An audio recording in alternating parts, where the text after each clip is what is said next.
बिस्मिल्लाहिर्रहमानिर्रहीम रब्बि इश्रह ली सदरी वयस्सिर ली अमरी वहलुल उक़दतम मिन लिसानी यफ़क़हू क़ौली। अस्सलाम वालेकुम स्टूडेंट्स, आज का हमारा लेक्चर जो है वो क्वेश्चन नंबर 11 पे है, exercise number 3.3 of calculus with analytical geometry. इससे पहले लेक्चर में हमने पहले 10 क्वेश्चंस किए थे 3.3 एक्सरसाइज के लॉपिटल रूल के ज़रिए। अब आज के एक्सरसाइज में हमारे पास है जी क्वेश्चन नंबर 11। क्वेश्चन नंबर 11 जी आपके सामने है, आपने लिमिट अप्लाई करनी है और फंक्शन आपके पास इस तरह से है 1 minus x plus l n of x over 1 minus under root 2x minus x square. और जब आप इसमें लिमिट पुट करते हैं तो लिमिट पुट करने के बाद न्यूमरेटर और डिनोमिनेटर दोनों में आपके पास 0/0 फॉर्म बनती है। अब देखते हैं कि इस फॉर्म से किस तरह से आपने करना है। आपने चूँकि ये फॉर्म बन रही है और सिंप्लीफिकेशन के चूँकि कोई तरीका हमें नज़र नहीं आ रहा, डिनोमिनेटर में अंडर रूट है और न्यूमरेटर में आपके पास एल एन है, तो सिंपल हम क्या करेंगे, यहाँ पे लॉपिटल रूल लगा देंगे। हमने लॉपिटल रूल लगाया, न्यूमरेटर की डिफ्रेंसिएशन की और इसके साथ ही साथ डिनोमिनेटर की भी डिफ्रेंसिएशन कर दी। डिनोमिनेटर की डिफ्रेंसिएशन में 1 की डिफ्रेंसिएशन तो वैसे 0 हो जाती है न्यूमरेटर और डिनोमिनेटर में, और ये under root 2x minus x square की डिफ्रेंसिएशन की और ये आपके सामने है। और इसके थोड़ा सा सिंप्लीफिकेशन स्टेप्स किए। ये देखें जी, न्यूमरेटर में आपने -1 प्लस 1 ओवर एक्स को आपने एलसीएम लेके इसके सिंप्लीफिकेशन स्टेप्स मैंने यहीं पे करके दिखा दिए, जो कि बनता है -x प्लस 1 ओवर एक्स। और डिनोमिनेटर में भी इसी तरह से ये थोड़ा सा सिंप्लीफाइड फॉर्म में लिखा ताकि आपको पता चल जाए, 2 यहाँ से कैंसिल हो जाता है। इसके बाद अगर यहाँ पे आप और मज़ीद देखें तो न्यूमरेटर में जो फ्रैक्शन पड़ी हुई है और डिनोमिनेटर में भी एक फ्रैक्शन पड़ी हुई है। डिनोमिनेटर और न्यूमरेटर की जो फ्रैक्शन है वो तकरीब फ्रैक्शन में जो ऊपर वाली फ्रैक्शन का जो न्यूमरेटर है और डिनोमिनेटर की फ्रैक्शन का न्यूमरेटर सेम ही है तकरीबन। ये देखिए जी, -x प्लस 1, ये भी -x प्लस 1, ये भी आपस में कैंसिल हो जाते हैं और ऊपर जो आपके पास बचता है न्यूमरेटर में वो 1 ओवर एक्स बचता है। और डिनोमिनेटर में इसके अलावा ये भी कैंसिल हो जाता है, ये इसके साथ कैंसिल हो जाता है। तो फाइनल जो चीज़ आपके पास बनती है वो बनती है जी, ये देखें जी, आपके पास ये मैंने सिंप्लीफिकेशन स्टेप किया और करने के बाद ये x आपके पास बचता है, माइनस आपके पास बचता है और ये आपके पास अंडर रूट डिनोमिनेटर में बचता है। इसको मज़ीद अगर आप थोड़ा सा और सिंप्लीफाई कर लें तो ये आपके पास न्यूमरेटर में चला जाएगा 2x minus x square under root, और इसके बाद ये देखें 2x minus x square under root numerator में चला गया और -x आपके पास डिनोमिनेटर में है। अब अगर आप लिमिट स्टेज पे पुट करते हैं तो आपके पास 0/0 फॉर्म नहीं बनती, फाइनली आपके पास बनता है -1। तो इस क्वेश्चन में हमने देखा कि हमें सिर्फ एक दफ़ा ही लॉपिटल लगाना पड़ा और वहीं से सिंप्लीफाई करके हमारे पास सिंप्लीफिकेशन स्टेप्स से ही थोड़ा सा अगर हम कैंसिलेशन वगैरह कर लें।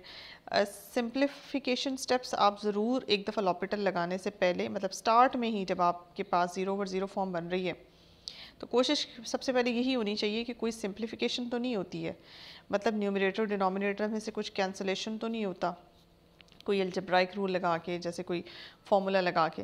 अगर नहीं होता तो फिर हम लॉपिटल लगाते हैं और लॉपिटल लगाने के बाद आपने सिंप्लीफिकेशन स्टेप ज़रूर करने हैं। अगर आप सिंप्लीफिकेशन स्टेप किए बगैर दोबारा से लॉपिटल अप्लाई कर देंगे तो वो फिर वहाँ पे प्रॉब्लम हो जाएगी। तो जब तक आप, जैसे आपने फ़र्स्ट टाइम सिंप्लीफिकेशन यहाँ लॉपिटल लगाया, फिर थोड़ा सा न्यूमरेटर और डिनोमिनेटर में एलसीएम लिया और इस तरह से उसे सिंप्लीफाइड किया, कुछ कैंसिलेशन की और फिर उसके बाद दोबारा चेक किया कि क्या 0/0 फॉर्म नहीं बनती। तो आपने ये सिंप्लीफाइड फॉर्म में लिमिट पुट करनी है और सिंप्लीफिकेशन स्टेप्स लाजमी करने हैं, क्योंकि देखिए अगर आप बगैर सिंप्लीफाइड किए दोबारा से लिमिट पुट करके देखते तो हो सकता है 0/0 फॉर्म बनती और फिर आपको एक दफ़ा फिर लॉपिटल लगाना पड़ता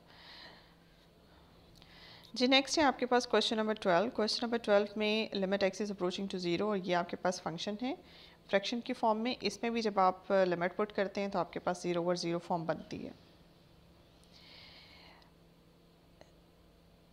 देखिए जी, आप यहाँ पे भी सिंप्लीफाइड फॉर्म सिंप्लीफिकेशन स्टेप्स कोई नहीं कर सकते, क्योंकि इसमें एक तरफ कॉस इन्वॉल्व हो रहा है, एक तरफ एल इन्वॉल्व हो रहा है और एक्स भी कॉमन नहीं निकलता, कुछ भी ऐसा नहीं है जो कॉमन निकल के और आप यहाँ पे सिंप्लीफिकेशन स्टेप्स करें। तो इसलिए आपको यहाँ पे डायरेक्ट ही लॉपिटल आपने यहाँ पे लगा देना है। ये देखिए जी, लॉपिटल आपने लगाया, x इंटू कॉस एक्स की डिफ्रेंसीशन प्रोडक्ट रूल लगा, ठीक है। और उसके बाद ln ऑफ 1 बाई एक्स की डिफ्रेंसीशन 1 प्लस एक्स की डिफ्रेंसीशन 1 ओवर 1 प्लस एक्स हुई, और 1 प्लस एक्स की डिफ्रेंसीशन वैसे ही 1 हो जाती है। डिनोमिनेटर में एक्स स्क्वायर की डिफ्रेंसीशन जो है वो 2x आपने की। नेक्स्ट है जी, आपने क्या किया, अब आपने थोड़े से सिंप्लीफिकेशन स्टेप्स यहाँ पे सिंप्लीफाइड फॉर्म कर लेंगे। देखिए cos x minus x sine x minus 1 over 1 plus x. अच्छा यहाँ पे देखें, और नीचे 2x है, मैंने यहाँ पे एलसीएम नहीं लिया। यहाँ पे न्यूमरेटर का, यहाँ पे आपके पास न्यूमरेटर में जो 1 ओवर 1 प्लस एक्स है, इसका मैंने एलसीएम नहीं लिया, क्योंकि अगर आप यहाँ पे एलसीएम लेंगे तो आपके पास इससे पहले भी पिछले लेक्चर में भी मैंने इसी तरह का एक क्वेश्चन करवाया था। समटाइम्स फ्रैक्शन को चलाना हमारे लिए मुश्किल होता है और समटाइम्स फ्रैक्शन को ही चलाना हमारे लिए आसान होता है, लेकिन इस केस में फ्रैक्शन चलाना हमारे लिए आसान है। ये देखें, अगर आप यहाँ पे एलसीएम ले लेते हैं, ये देखें यहाँ पे मैंने लिया तो एलसीएम हुआ है, लेकिन आप यहाँ पे देख रहे हैं, ये देखें मैंने एलसीएम पहले लिया और एलसीएम लेके इससे हुआ क्या, थोड़ा सा आपके लेंथी हो जाएगा क्वेश्चन, और बगैर एलसीएम के भी मैं आपको करके दिखाऊंगी। मतलब यहाँ से इस स्टेप पे, जब आप इस स्टेप पे आते हैं तो यहाँ से आगे जाने के दो रास्ते हैं, ठीक है। एक तो ये है कि पहले आपने डायरेक्ट इस फॉर्म में लिमिट पुट करके देखी तो आपके पास 0 ओवर 0 फॉर्म बन रही थी। आप यहाँ से सिंपल अगेन लॉपिटल भी लगा सकते थे। अगर आप लॉपिटल लगा लेते तो आपके पास जो है वो इतना लेंथी ना होता जितना ये हो गया। मैंने आपको दोनों रास्ते बता देती हूँ, दोनों तरीके बता देती हूँ। देखें, अगर हम फॉर एग्जांपल, अगर आपको ज़हन में ये आ रहा है इस स्टेज पे कि यहाँ पे जी ये फ्रैक्शन आ गई और इस फ्रैक्शन से एलिमिनेट करना है और फ्रैक्शन की कैल्शियम का डिफ्रेंशिएशन करना और इसको चलाना मुश्किल है, तो आप इस तरह से न्यूमरेटर में इसका एलसीएम ले लें। ये 1 प्लस एक्स डिनोमिनेटर में चला जाएगा। ये देखिए, अब आपके पास कॉस एक्स अकेला था, अब कॉस एक्स के साथ एक्स प्लस 1 चला गया, एक्स इंटू साइन एक्स के साथ एक्स प्लस 1 यहाँ पे आ गया और यहाँ पे माइनस 1 बच गया। ये देखें, उससे हुआ क्या, उससे हुआ ये कि आपका अब इस स्टेज पे भी अगर आप यहाँ पे, पहले तो आपने इस फॉर्म में, ये फ्रैक्शन वाली फॉर्म में लिमिट पुट करके देखी तो 0 ओवर 0 फॉर्म बन रही है। अब अगर इस फॉर्म में भी आप लिमिट पुट करके देखें तो डिनोमिनेटर में अभी भी 0 बन रहा है, यहाँ पे आपके पास 1 बनता है लिमिट पुट करके, यहाँ आपके पास 0 बनता है, ये आपके पास -1 है। तो न्यूमरेटर और डिनोमिनेटर में भी एलसीएम लेने के बाद भी 0 ओवर 0 फॉर्म ही है।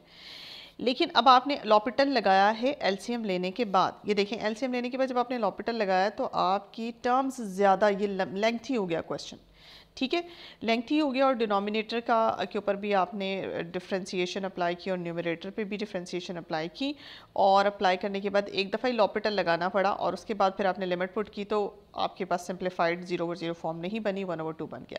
लेकिन बताने का मकसद ये है कि अगर आप यहाँ इस स्टेज पे एलसीएम ले लेते हैं तो फिर आपके पास ये, जब आप डिफ्रेंशिएशन करेंगे तो आपके पास 1 2 3 4 5 एंड 6, ये 6 टर्म्स बन जाती हैं, ठीक है। तो अगर आप यहाँ एलसीएम लिए बगैर चलना चाहते हैं तो वो भी स्टेप्स मैं आपको यहाँ पे करके दिखा देती हूँ।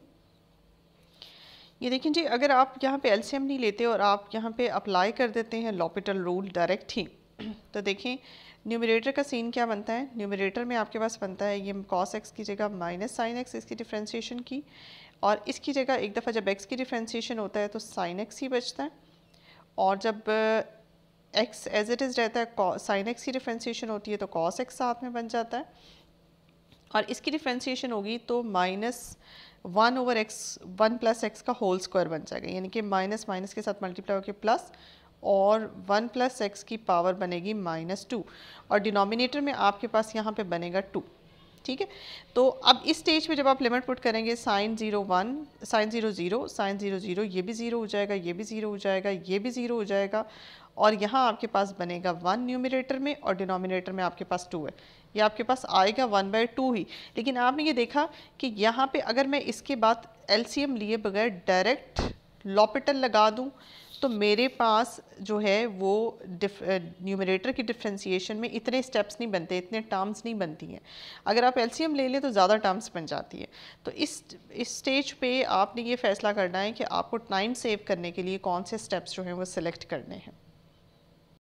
जी नेक्स्ट क्वेश्चन है आपके पास क्वेश्चन नंबर 13। इसमें limit x is approaching to 0 sine x minus ln of e x cos x over x sine x. इसमें भी जब आप लिमिट पुट करते हैं तो आपके पास 0 ओवर 0 फॉर्म बनती है।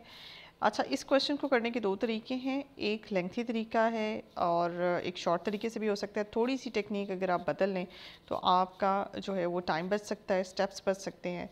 दोनों तरीकों को देख लेते हैं।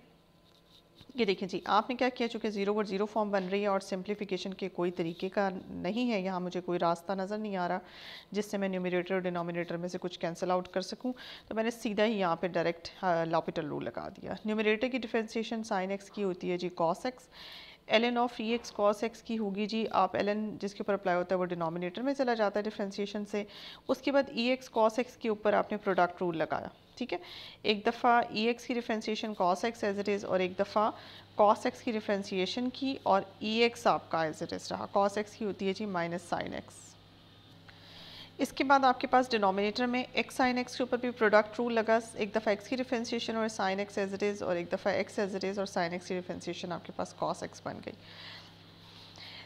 इसके बाद आपने क्या करना है, आपने डायरेक्ट लिमिट नहीं पुट करके देखना कि कौन सी फॉर्म बनती है। ये देखें, ये जो है ये थोड़ी सी रफ फॉर्म है, आपने इसको सिंप्लीफाइड फॉर्म में कन्वर्ट करना है। इस स्टेज पे जब आप इसे सिंप्लीफाइड फॉर्म में कन्वर्ट करते हैं तो सिंप्लीफिकेशन हर एक की अपनी अपनी होती है। मैं बार बार कहती हूँ कि अपने अपने तरीके से आपने चलना है। एक स्टूडेंट किसी और तरीके से सिंप्लीफिकेशन करता है और दूसरा किसी और तरीके से सिंप्लीफिकेशन करता है। ये चीज़ जो है ये आपको प्रैक्टिस से आएगी और इसी से आपका क्वेश्चन जो है वो लेंथी या शॉर्ट हो सकता है। अब देखें, मेरे सिंप्लीफिकेशन स्टेप्स यहाँ पे देख लें और इसके अलावा जो क्वेश्चन ऑल्टरनेट तरीके से वो भी मैं आपको बाद में दिखाती हूँ।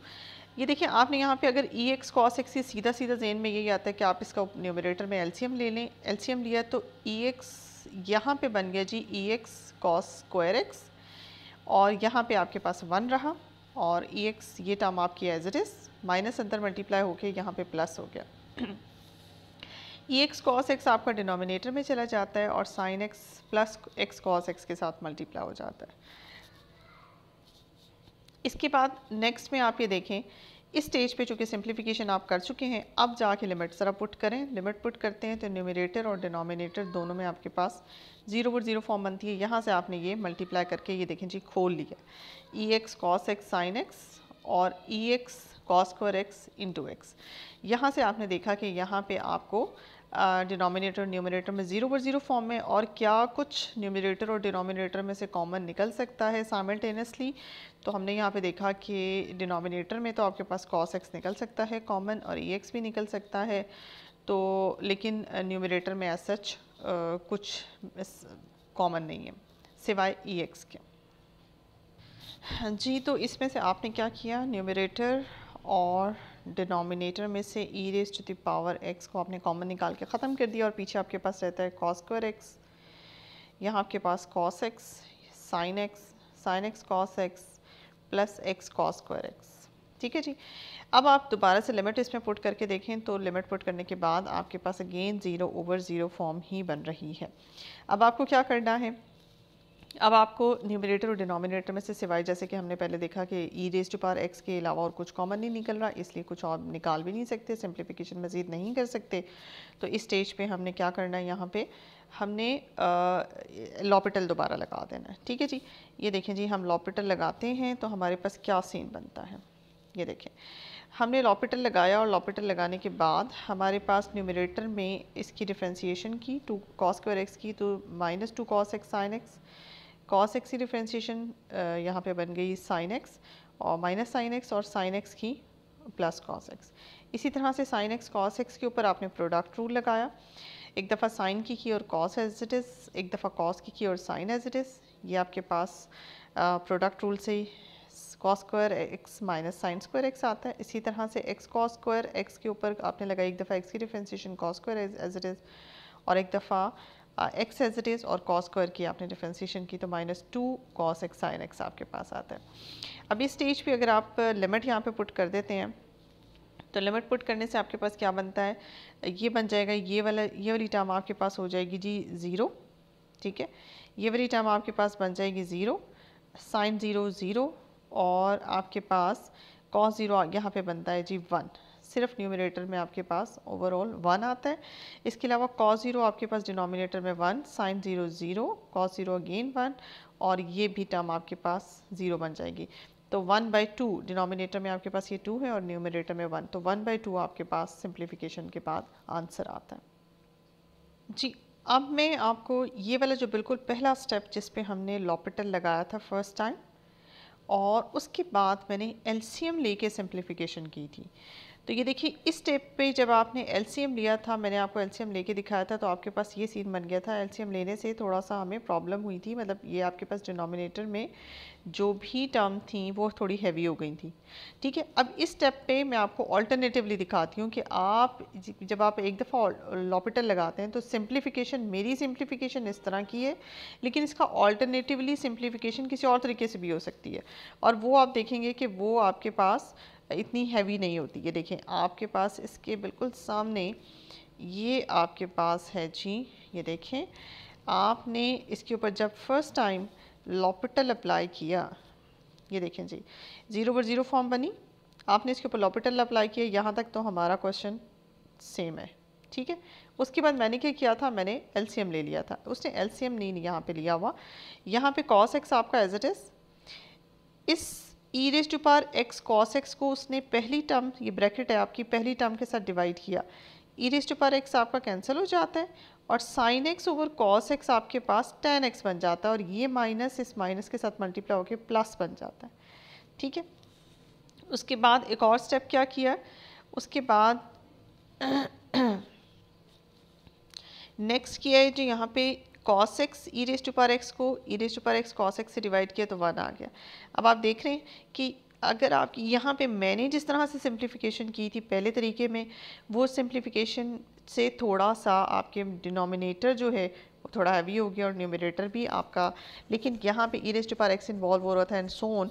लेकिन यहाँ पे आपने देखा जिस तरह से सिंप्लीफिकेशन स्टेप्स उसने न्यूमरेटर में किए, उसने एलसीएम नहीं लिया, उसने कैंसिलेशन करके और tan में कन्वर्ट करके यहाँ पे आपको लाइट सी फॉर्म दे दी है, ठीक है। तो आपके यहाँ पे अपने ऊपर डिपेंड करता है कि आप सिंप्लीफिकेशन किस तरह से करते हैं। अब ये देखिए इस फॉर्म में जब आप दोबारा लिमिट पुट करते हैं तो 0/0 फॉर्म ही बनती है। अब यहाँ पे एक बार फिर लॉपिटल अप्लाई किया गया, जब लॉपिटल अप्लाई किया तो आसान हो गया, हमारे पास बहुत ज़्यादा लेंथी डिफ्रेंसीशन नहीं बनी। ये कॉस एक्स की differentiation sine x minus tan की सेकेंड स्क्वायर और 1 की 0 हो गई, इसके ऊपर प्रोडक्ट रूल लगा, ये 2 टर्म्स आई और साइन एक्स की डिफ्रेंसिएशन कॉस एक्स। इस स्टेज पे अगर आप लिमिट पुट करते हैं तो आपके पास ऊपर बनता है न्यूमरेटर में 1 और डिनोमिनेटर में ये भी 0 और यहाँ बनता है 2, ठीक है जी, 1 + 1, तो ये आपके पास आंसर वही आ जाता है। तो इस स्टेज पे बताने का मकसद मैं हर 2 तरीके से आपको बता इसलिए रही हूँ ताकि आपको ये पता चले कि आपको सिंप्लीफिकेशन बड़ी मायने रखती है आपकी, कि आप किस तरीके से सिंप्लीफाइड तरीके से चलते हैं और फिर उसी पे डिपेंड करता है कि आपका क्वेश्चन कितना लेंथी या कितना शॉर्ट होगा जी। नेक्स्ट है आपके पास क्वेश्चन नंबर 14। क्वेश्चन नंबर 14 भी ये आपके सामने रखा हुआ है। इसमें जब आप लिमिट पुट करते हैं डायरेक्ट तो आपके पास 0/0 फॉर्म बनती है और इसमें कोई सिंप्लीफिकेशन आपको स्टार्ट में नज़र नहीं आती जो आप इजीली कर सकें और 0/0 फॉर्म से बच सकें, तो इसलिए डायरेक्ट यहाँ पे हमें लगाना पड़ेगा जी लॉपिटल रूल। ये है जी, हमने लॉपिटल रूल 1 टाइम लगाया, ये देखें ये फर्स्ट टर्म आपकी 0 हो गई, साइन कॉस में कन्वर्ट हो गया, कॉस साइन में, ln of 1 + x की डिफ्रेंसिएशन ये आपके सामने बनती है और x tan स्क्वायर x की के ऊपर प्रोडक्ट रूल लगाया और ये आपके पास डिफ्रेंसिएशन बनती है। अच्छा, अब आने हैं सिंप्लीफिकेशन स्टेप्स। तो यहाँ पे मैं आपको 2 तरीकों पे से दिखाऊंगी। अब देखें वही चीज़ आती है, न्यूमरेटर में ये बन गई फ्रैक्शन, इस फ्रैक्शन को एज इट इज़ लेके चलेंगे तो आसान हो जाएगा, नहीं भी लेके चलेंगे तो आपका थोड़ा सा लेंथी हो जाएगा। तो मैं दोनों तरीक़ों से आपको यहाँ पे करके दिखा देती हूँ। ये देखें एक स्टेप तो ये है कि आपने ये देखें जी, ये आपने लिया एलसीएम पहले, ठीक है, न्यूमरेटर का ले लिया एलसीएम और एलसीएम लेने के बाद ये देखें cos x plus sine x के साथ मल्टीप्लाई हो गया 1 माइनस एक्स, यहाँ बच गया आपके पास -1, ये तो वैसे 0 था। और ये फिर आपका चला गया डिनोमिनेटर में, ये थोड़ा डिनोमिनेटर आपका हैवी हो जाएगा, ठीक है। प्रोडक्ट रूल आपको बार बार लगाना पड़ेगा। ये देखें जी, ये आपके पास, और इसको श्रिंक करें, ये देखें जी, अब आपका अगेन जब आपने लॉपिटल लिमिट पुट की तो 0/0 फॉर्म में अब दोबारा से लॉपिटल लगाना पड़ेगा। अब होना क्या है आपके पास सीन ये है कि ये देखें डिनोमिनेटर की डिफ्रेंसिएशन जो है वो हैवी हो गई है थोड़ी। बताने का मकसद डिफ्रेंसिएशन तो नो डाउट कि आप सबको आती है। डिफ्रेंसिएशन जब आप लगाएंगे, एक दफ़ा आपने 1 माइनस एक्स की डिफ्रेंसिएशन की और ये पूरी ब्रैकेट एज इट इज़, और एक दफ़ा 1 minus x as it is और इस पूरी ब्रैकेट की डिफ्रेंसिएशन। अब इस ब्रैकेट में tan स्क्वायर एक्स की डिफ्रेंसिएशन करते हैं तो आपके पास फर्स्ट टर्म बनती है। अब इसको देख लें, ये ऑलरेडी काफ़ी हैवी था, इसके अंदर 3 आपके पास फंक्शन है, एक आपके पास x है, एक आपके पास tan x है, एक आपके पास सेकंड स्क्वायर x ऑलरेडी है। और इन सब की डिफ्रेंसिएशन जब आप करते हैं तो आपको प्रोडक्ट रूल लगाना पड़ता है। प्रोडक्ट रूल में आपके 3 फंक्शंस हैं, एक दफ़ा x एज इट इज़ रहेगा और tan की डिफ्रेंसिएशन होगी और सेकेंड एज इट इज़ रहेगा, एक दफ़ा x की हो जाएगी, बाकी दोनों एज इट इज़ रहेंगे, एक दफ़ा सेकेंड की डिफ्रेंसिएशन होगी, बाकी दोनों एज इट इज़ रहेंगे, 3 दफ़ा, यहाँ से आपके पास 3 टर्म्स जनरेट होंगी। तो देखें यहाँ से tan स्क्वायर x से आपने पहली टर्म जनरेट की और इनकी डिफ्रेंसिएशन से 1 2 3 टर्म्स आपके पास जनरेट हुई। तो आपको यहाँ पे नज़र आ रहा होगा कि अगर आप यहाँ पे एलसीएम ना लेते तो डिनोमिनेटर की डिफ्रेंसिएशन लाइट हो जाती, थोड़ी हल्की हो जाती। अगर आपने ऐसा कर लिया है तो इसमें कोई ऐसा सच वो मसला नहीं है, आप इसको चला सकते हैं। देखें जैसे कि मैंने चलाया हुआ है इसको, और ये देखें फिर मैंने सिंप्लीफिकेशन भी की हुई है, न्यूमरेटर की सिंप्लीफिकेशन भी और डिनोमिनेटर की सिंप्लीफिकेशन भी मैंने की है। और ये सिंप्लीफिकेशन स्टेप्स के बाद भी मैंने जब लिमिट पुट की तो स्टिल मेरे पास 0/0 फॉर्म बन रही है। ये देखें जी, 0/0 फॉर्म बन रही है। 0/0 फॉर्म करने के बाद मैंने इसमें फिर दोबारा से ये देखें, इसमें ये देखें, एक मिनट, यहाँ पे यहाँ पे 0/0 फॉर्म आपको चेक नहीं करनी चाहिए थी, आपको चेक करनी चाहिए थी यहाँ पे, क्योंकि सिंप्लीफिकेशन यहाँ पे मैंने कंप्लीट नहीं की। कंप्लीट सिंप्लीफिकेशन आपकी यहाँ पे होती है। ये देखें, प्लस cos x और माइनस cos x आपस में कैंसिल हो जाते हैं और -2 sin x आपके पास आता है और ये टर्म आपके पास आती है और फिर इस तरह से डिनोमिनेटर। अब देखते हैं कि यहाँ पे आपकी क्या बन रहा है। यहाँ पे आपका नेक्स्ट स्टेप है, ये देखें जी, ये देखिए आपका यहाँ पे 0/0 फॉर्म ही बन रही है। यहीं पे चेक कर लेते हैं, इसकी 0/0 फॉर्म बनेगी। लिमिट पुट करें, ये आपके पास 0 हो जाएगा, cos x और ये टर्म भी आपके पास 0 हो जाएगी। तो न्यूमरेटर पूरे का पूरा आपके पास 0 हो जाता है लिमिट पुट करने से। यहाँ पे ये लिखा ऊपर गया है लेकिन लिखना मुझे यहाँ था। और tan भी 0, ये x की वजह से ये सारा 0, और tan x की वजह से ये टर्म 0, x की वजह से ये टर्म 0, x की वजह से ये टर्म 0, ये सारे का सारा डिनोमिनेटर और न्यूमरेटर आपके पास 0 बनता है। तो 0/0 फॉर्म आती है। इसके ऊपर फिर से हमें लॉपिटल लगाना पड़ता है। जब आप लॉपिटल लगाते हैं तो देखें आपके पास क्या सीन आता है जी। ये देखें जी, इस स्टेज पे भी चूँकि 0/0 फॉर्म बन रही थी, इसके बाद मुझे एक बार फिर लॉपिटल लगाना पड़ा। अब ये लॉपिटल लगा के ये आप देख रहे हैं कि डिनोमिनेटर आपका कितना हैवी बन गया। आप कर सकते हैं, नो डाउट आपका टाइम ज़्यादा लगेगा लेकिन आप कर सकते हैं। और ये आप देख रहे हैं, मैं इसको थोड़ा सा क्लोज़अप करके दिखाऊं कि आपको नीचे टर्म्स कितनी जनरेट होंगी। एक इन दोनों को अगर मैं देखूं, इससे आपके पास ये वाली टर्म जनरेट होती है और ये चूँकि 3 का प्रोडक्ट है, इसमें x भी है, tan x भी है, सेकंड स्क्वायर x भी है, तो यहाँ से आपके पास 3 टर्म्स जनरेट होती हैं। और फिर ये 2 टर्म्स का प्रोडक्ट है, एक दफ़ा 1 माइनस एक्स की डिफ्रेंसिएशन होगी और ऊपर अंदर वाला बिल्कुल एज इट इज़, और एक दफ़ा 1 माइनस एक्स आपका यहाँ पे एज इट इज़ रहेगा और अंदर वाले की डिफ्रेंसिएशन होगी। ये डिफ्रेंसिएशन में देखें इसकी प्रोडक्ट रूल लगेगा, यहाँ से 2 टर्म्स जनरेट होंगी, यहाँ से भी 2 टर्म्स जनरेट होंगी, 4 हो गई, और यहाँ से 3 टर्म्स जनरेट होंगी। 7 टर्म्स, 1 2 3 4 5 6 7 टर्म्स आपकी जनरेट हुई। और ओवरऑल आप देख लें, अंदाज़ा लगा लें कि आपका हो तो जाएगा, लेकिन टाइम टेकिंग भी है और आपका जो है वो लेंथी भी हो गया। अब इस स्टेज पे यहाँ पे आके अगर आप लिमिट पुट कर देते हैं तो आपके पास न्यूमरेटर में इसके बाद -2 बनता है, और डिनोमिनेटर में जो है अगर आप लिमिट पुट करेंगे, मैंने हल्का सा यहाँ पे रफली किया हुआ, ये लिमिट पुट की हुई है। न्यूमरेटर में तो आपके पास डेफिनेटली -2 ही बनता है, और ये -1 आके -3 बनता है। डिनोमिनेटर में अगर आप थोड़ा सा यहाँ पे देखें तो ये स्टेप्स जो हैं ये देखें, आपके पास यहाँ पे बनता है +4, और ये एक स्टेप बीच में मिसिंग है, ये आप यहाँ से 2 जनरेट होता है, तो 4 + 2 डिनोमिनेटर में आपके पास जो है वो 6 आता है। ठीक है, तो फाइनली आपके पास डिनोमिनेटर में 6 आने की वजह से 3/6 आपके पास बनता है, और -3/6, जिसकी वजह से आपके पास 1/2, इसका आंसर तो 1/2 ही है।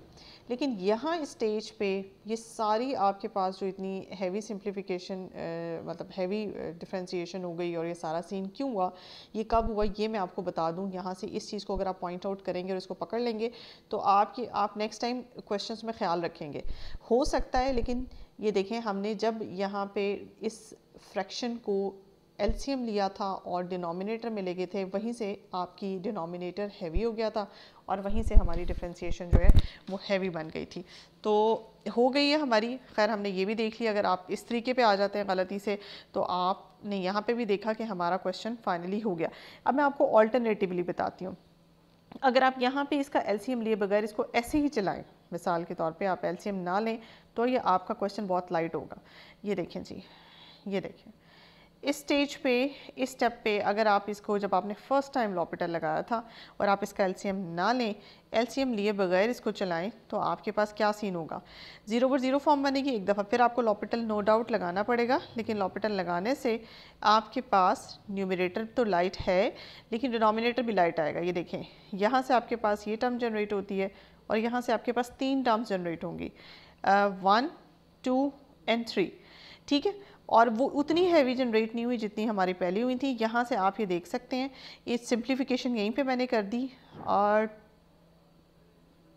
आपके पास ये देखें जी, यहाँ से बनता है आपके पास 4x tan² x sec² x, और यहाँ से आपके पास ये दोनों टर्म्स सेम आ गई, इनको एडअप किया, 4 tan x sec² x आपके पास बनता है, और ये बीच में 2x sec4x है। इसको जब आप सिंप्लीफाइड करते हैं, न्यूमरेटर में ये 0 जनरेट करता है, ये 1 जनरेट करता है, और ये आपके पास -1 जनरेट करता है। तो 1 और -1 अगेन आपके पास 0 बनता है, न्यूमरेटर में अगेन 0 और डिनोमिनेटर में भी 0। तो यहाँ देखें अगेन अभी स्टिल 0/0 फॉर्म ही है, तो कोई बात नहीं, 0/0 फॉर्म है। अब आप एक दफ़ा फिर इसके ऊपर लॉपिटल लगा दें। ये देखें, अब आप यहाँ पे भी 2 दफ़ा ही लॉपिटल लगाते हैं, वहाँ पे भी आपने इसी तरह से लॉपिटल लगाया, लेकिन आपने ये देखा कि यहाँ पे जो आपका डिनोमिनेटर है वो इतना हैवी नहीं हुआ। डिफ्रेंशिएशन में आपको ज़्यादा प्रॉब्लम नहीं हुई, क्योंकि आपने न्यूमरेटर की फ्रैक्शन को डिनोमिनेटर में आप नहीं लेके गए। ये देखें, यहाँ पे भी आपके पास ओवरऑल टर्म्स बनती हैं 1, 2 और ये 3 टर्म्स हैं।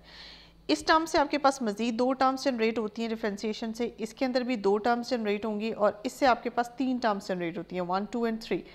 इसको सिंप्लीफिकेशन कर लें, और सिंप्लीफिकेशन के बाद ये देखें, बगैर सिंप्लीफिकेशन, बल्कि यहाँ पे बगैर सिंप्लीफिकेशन किए ही मुझे नज़र आ गया कि अगर आप cos x को लिमिट पुट करते हैं तो -1, ये 0 जनरेट करता है, ये -2 -3 आ गया न्यूमरेटर में, और डिनोमिनेटर में यहाँ से 4, यहाँ से 0, ये आपके पास 2 × 1, ये देखें, यहाँ से आपके पास 0 जनरेट होता है, यहाँ से आपके पास tan की वजह से 0 आता है, tan की वजह से 0, और यहाँ भी 0। ठीक है, ओवरऑल आपके पास सारा 0, लेकिन फाइनली -3 ओवर +6 यानी कि -1/2।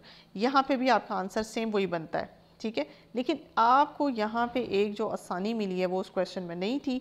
आपने देखा यहाँ पे आपने कितनी दफ़ा लॉपिटल लगाया था, आपने 1 दफ़ा लॉपिटल लगाया, आपने 2 दफ़ा लॉपिटल लगाया, और फिर आपने तीसरी दफ़ा लॉपिटल लगाया था। यहाँ आपको 3 दफ़ा लॉपिटल लगाना पड़ा, और लॉपिटल वहाँ पे भी आपको 3 दफ़ा ही लगाना पड़ा, लेकिन आपके सामने है कि सिंप्लीफिकेशन कौन सी ज़्यादा आसान है, इस वाले स्टेप से ज़्यादा आसान है या उससे आसान है। तो ये आपकी अपनी चॉइस है, प्रेफरेंस है, ये आपको प्रैक्टिस ही पता चलेगी। तो नेक्स्ट क्वेश्चन की तरफ चलते हैं जी। नेक्स्ट है हमारे पास क्वेश्चन नंबर 15। क्वेश्चन नंबर 15 में आपके पास है, if limit of this function exist find the value of A and the limit.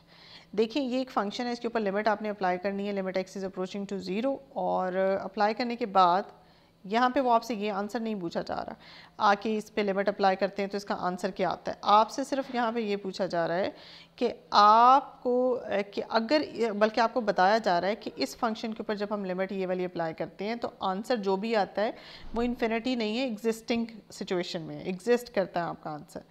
आपको जो असल टारगेट है इस क्वेश्चन में वो कुछ और है। वो टारगेट ये है कि इसमें जो अननोन आपको ए नज़र आ रहा है ये वाला, इस अननोन ए की वैल्यू आपने फाइंड आउट करनी है, एक काम। दूसरा काम ये है कि जब आप इसकी वैल्यू फाइंड आउट कर दें तो उसके बाद फिर आप लिमिट एवेलुएट करें, ठीक है। तो इसमें चलते हैं इसके सॉल्यूशन की तरफ। ये देखें जी, आपने क्या किया, अगर आप डायरेक्ट इसके अंदर लिमिट पुट करते हैं इस स्टेज पे तो आपके पास यहाँ बनता है साइन 0 0 और डिनोमिनेटर में आपके पास बनता है 0 और यहाँ पे साइन 0 0 बन जाता है, ठीक है। अब यहाँ पे ये देखें जी, ये सिचुएशन है 0/0 फॉर्म आपके पास बन रही है। अब आपके पास चूँकि 0/0 फॉर्म बन रही है, आप इसके ऊपर लगाएंगे लॉपिटल रूल। लॉपिटल लगाने से न्यूमरेटर की में आपके पास यहाँ बना है 2 cos 2x, यहाँ आपके पास बनता है a cos x और डिनोमिनेटर में आपके पास बनता है 3x²। अब इस स्टेज पे दोबारा लिमिट लगाएं और लिमिट लगा के चेक करें कि आया सीन क्या है। अभी दोबारा 0/0 फॉर्म तो नहीं बनती। अब यहाँ पे जब आप लिमिट पुट करते हैं तो आपके पास बनता है 2 × cos 0। cos 0 वैसे ही आपका 1 होता है तो यहाँ पे आपके पास बनेगा 2। यहाँ आपके पास cos 0 अगेन 1 है तो 1 होने a से मल्टीप्लाई हो गया तो आपके पास a बचेगा और डिनोमिनेटर में आपके पास क्या है, डिनोमिनेटर में आपके पास है 0। तो ये तो बड़ी अजीब सी फॉर्म आ गई है, यानी कि आपके पास लिमिट पुट करने से न्यूमरेटर में 2 + a बन गया, डिनोमिनेटर में 0 बन गया और डिनोमिनेटर में 0 बनने की वजह से ये तो लिमिट पुट करने के बाद तो ये इन्फिनिटी बन जाएगा। अब अगर ये इन्फिनिटी इस लिमिट पुट करने के बाद बन जाते, इसका मतलब है इस क्वेश्चन में इस फंक्शन के ऊपर लिमिट अप्लाई करने से आंसर इन्फिनिटी है, जबकि ये हमारे क्वेश्चन की स्टेटमेंट के ऑपोजिट बात चली जाती है। क्वेश्चन की स्टेटमेंट में है जी इसके ऊपर लिमिट अप्लाई करने से आंसर जो है आपका एग्जिस्ट कर रहा है, यानी कि लिमिट इसकी एग्जिस्ट करती है, तो फिर हाउ इज़ इट पॉसिबल कि ये इन्फिनिटी बने। देखिए इस सिचुएशन से इस वक्त हमने निपटना है, यानी कि हमें जो क्वेश्चन की स्टेटमेंट में गिवन है वो ट्रू है, उसको हमने ट्रू मानना है। इसका मतलब है लिमिट तो इसकी एग्जिस्ट करती है, इन्फिनिटी तो यहाँ ही नहीं सकता। अब इस इन्फिनिटी से बचने का तरीका क्या है, देखिए आपके पास न्यूमरेटर में क्या आ रहा था, आपके पास न्यूमरेटर में इस सिचुएशन में आ रहा था 2 + a, डिनोमिनेटर में आपके पास था 0।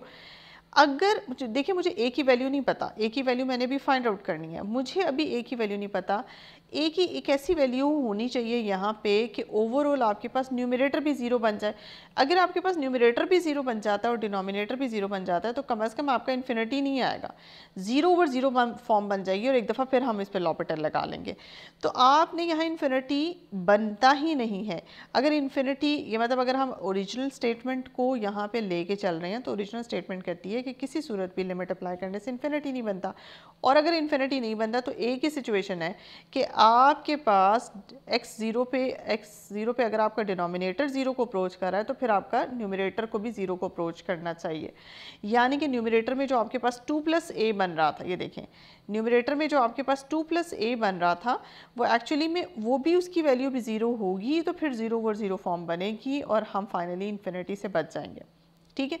तो यहाँ इस सिचुएशन में अगर आप न्यूमरेटर के अंदर लिमिट पुट करके उसको =0 रखते हैं तो वहाँ से 2 + a = 0 से a की वैल्यू आपके पास आ जाती है। तो हमारे 2 टारगेट्स में से एक टारगेट तो यहीं पे पूरा हो जाता है। a की वैल्यू आ गई जैसे कि हमें क्वेश्चन में कहा गया था। अब आप ये करें कि इस वैल्यू को बैक सब्सटीट्यूट करें, इस वैल्यू को ओरिजिनल क्वेश्चन में बैक सब्सटीट्यूट करें और सब्सटीट्यूट करने के बाद अब आप लिमिट फाइंड आउट कर लें, जैसे कि उसने कहा है कि पहले a की वैल्यू फाइंड आउट करें और फिर लिमिट करें। ये देखें जी आपने क्या किया, आपने ओरिजिनल क्वेश्चन में a की वैल्यू पुट कर दी 1 के अंदर। आपने एक दफ़ा ओरिजिनल क्वेश्चन में कर देंगे, 1 में कर देंगे। 1 में इसलिए हम कर रहे हैं क्योंकि हमने एक दफ़ा लॉपिटल लगा लिया हुआ है।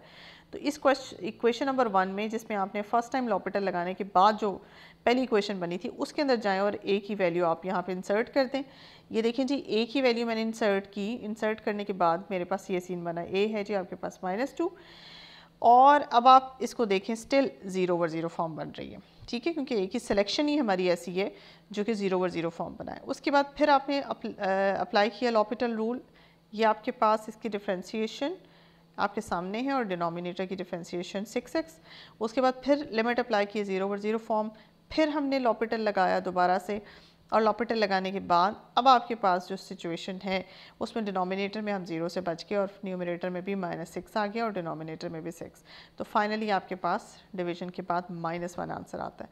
तो इस तरह से आपने देखा कि लिमिट इवैल्यूएट भी होगी, लिमिट इवैल्यूएशन भी थी और एक ही वैल्यू भी थी।